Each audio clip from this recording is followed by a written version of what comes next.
አየሽ እዚህ እንደሚሆን እርግጠኛ ነበርኩ። ደግሞ በጣም አምሮበታል። በይ አሁን ደውይለት።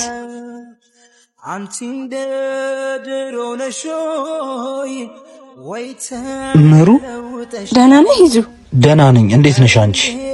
ደህና። ዛሬ ከየት ተገኘሽ? ስልክ ያልጠፋብሽም እንዴ? አልጠፋኝም። ማረ ማናት? ሄሎ ሄሎ። ወይዬ ምሩ አምሮብሃል ደግሞ። የታየሽኝ? አትሽከርከር፣ ቅርብህ አይደለም። አትራቂኝ ያልኩሽ ጠፋሽብኝ አይደል? ወድጄ እኮ አይደለም። እሺ ቢያንስ አንድ አግኝቼ ልቀፍሽ። ኧረ እንዳይሽ፣ ጊዜው ሲሆን እንገናኛለን። እወድሃለሁ። እሺ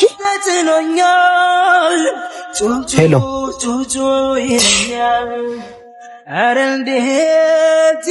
ላትገባ እያንኳኳች ትሮጣለች።